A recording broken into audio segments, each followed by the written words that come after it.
উত্তৰ গুৱাহাটীৰ এখন বিশেষ পূজা। এই পূজাত এথুক দুথুক নহয়, শ শ থুক পকা কল। পকা কলেৰে শোভাবৰ্ধন কৰিছে পূজাথলী। পূজাক লৈ উথপ থপ উত্তৰ গুৱাহাটীৰ মধুপুৰৰ গোপাল থান। তিনিদিনীয়াকৈ আয়োজন কৰা হৈছে এই গোপাল উৎসৱ। উৎসৱস্থলীৰ যিফালে চাই সেইফালেই কেৱল থোকে থোকে পকা কল। যেন পকা কলৰ থোকেৰে মালা গাঁঠি থোৱা হৈছে উৎসৱস্থলীত। গোপাল উৎসৱ উপলক্ষে ভক্তই এইদৰে আগবঢ়াইছে শ শ পকা কলৰ থোক। জনবিশ্বাস মতে গোপাল থানৰ গোপাল উৎসৱত পকা কল আগবঢ়ালে ভক্তৰ মনোকামনা পূৰ্ণ হয়। এই পকা কল ভক্তই নিজৰ ইচ্ছানুসৰি ছিঙি খাব পাৰে, ঘৰলৈও নিব পাৰে পকা কল। এই উৎসৱত অংশগ্ৰহণ কৰিবলৈ বিভিন্ন প্ৰান্তৰ লোকৰ আগমন ঘটিছে। কল আগবঢ়াইছোঁ আমি প্ৰতি বছৰে ইয়াত কল আগবঢ়াম। গতিকে ভক্তিভাৱে ইয়াত কল আগবঢ়ালে বা মানুহৰ মনৰ কামনা পূৰণ হয় বুলি আমাৰ এটা বিশ্বাস, আৰু এইটো বহুত জাগ্ৰত। গতিকে সেইভাৱে আমিও আজি পূজা এভাগ আগবঢ়াইছোঁ। আমাৰ এখন খুব পুৰণা পূজা, গতিকে ইয়াত আমাৰ বিশেষকৈ কৃষ্ণক পূজা কৰা হয়, গতিকে বছৰে বছৰে হয়, গতিকে এইবাৰো হৈছে।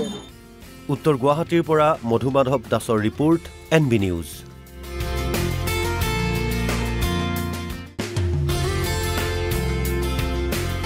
উত্তৰ গুৱাহাটীৰ এখন বিশেষ পূজা। এই পূজাত এথুক দুথুক নহয়, শ শ থুক পকা কল। পকা কলেৰে শোভাবৰ্ধন কৰিছে পূজাথলী। পূজাক লৈ উথপ থপ উত্তৰ গুৱাহাটীৰ মধুপুৰৰ গোপাল থান। তিনিদিনীয়াকৈ আয়োজন কৰা হৈছে এই গোপাল উৎসৱ।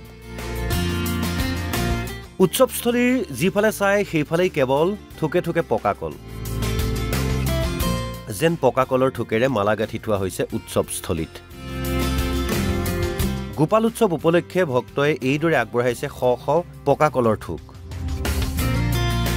জনবিশ্বাস মতে গোপাল থানৰ গোপাল উৎসৱত পকা কল আগবঢ়ালে ভক্তৰ মনোকামনা পূৰ্ণ হয়।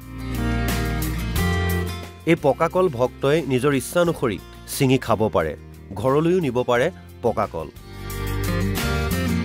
এই উৎসৱত অংশগ্ৰহণ কৰিবলৈ বিভিন্ন প্ৰান্তৰ লোকৰ আগমন ঘটিছে। কল আগবঢ়াইছোঁ আমি প্ৰতি বছৰে ইয়াত কল আগবঢ়াম। গতিকে ভক্তিভাৱে ইয়াত কল আগবঢ়ালে বা মানুহৰ মনৰ কামনা পূৰণ হয় বুলি আমাৰ এটা বিশ্বাস, আৰু এইটো বহুত জাগ্ৰত। গতিকে সেইভাৱে আমিও আজি পূজা এভাগ আগবঢ়াইছোঁ। আমাৰ এখন খুব পুৰণা পূজা, গতিকে ইয়াত আমাৰ বিশেষকৈ কৃষ্ণক পূজা কৰা হয়, গতিকে বছৰে বছৰে হয়, গতিকে এইবাৰো হৈছে। উত্তৰ গুৱাহাটীৰ পৰা মধুমাধৱ দাসৰ ৰিপৰ্ট, NB নিউজ।